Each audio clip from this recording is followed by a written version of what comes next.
Wastage எல்லாம் வருது. நம்ம டேஸ்டேஜ் உமாவை காணுமே.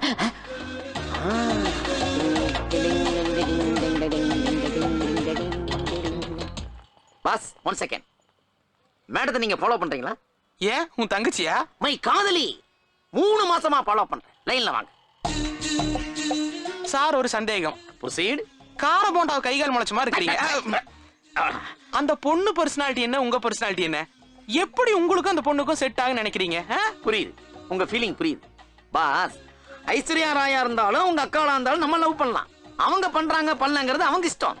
கடமையை பலன் எதிர்பார்க்காதே. நான் அந்த ரூட்ல போயிட்டு இருக்கேன். நீங்க என் ரூட்ல வந்து டிஸ்டர்ப் பண்ணாதீங்க ப்ளீஸ். சார் இன்னொரு சந்தேகம். கிளப்புங்க. அவங்கள பார்த்தா காலேஜ் ஸ்டூடெண்ட் மாதிரி இருக்காங்க. நீங்களோ லாண்ட்ரி பையன். உங்களுக்கு அந்த பொண்ணு செட் ஆகுறது ரொம்ப கஷ்டம். மேடமே ஒத்துட்டா நீ ஒத்துக்க மாட்ட போல. நான் லாண்ட்ரிக்காரன் சொன்னேனா? பின்ன ஐ ஆல்மோஸ்ட் காலேஜ் ஸ்டூடண்ட். சார் என்ன சொல்றீங்க? அப்புறம் எதுக்கு இந்த வண்டியை தள்ளிட்டு போயிட்டு இருக்கீங்க? Morning good sir. போயிட்டானா? போலீஸ்கார ஈவிடிசி உள்ள தள்ள கூடாதுங்கிறதுக்காக தான் நான் இந்த வண்டி தள்ளிட்டு இருக்கேன். நம்ப முடியல. இப்ப பார்.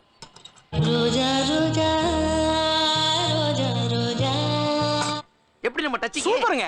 ஏங்க காலேஜ் ஸ்டூடண்ட்ன்றீங்க, இன் பண்ணி அஸ்த வேண்டாமா? ஐயோ ஐயோ என்ன கயிறு?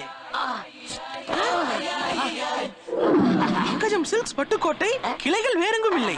இதெல்லாம் எங்க போட்டிருக்கு? கீழதான். ஐயோ சீக்கிரம் தெரிஞ்சு போச்சு. என்ன வாங்க சார். அந்த பொண்ணு போயிருப்போம். வாங்கல. அட வாயா.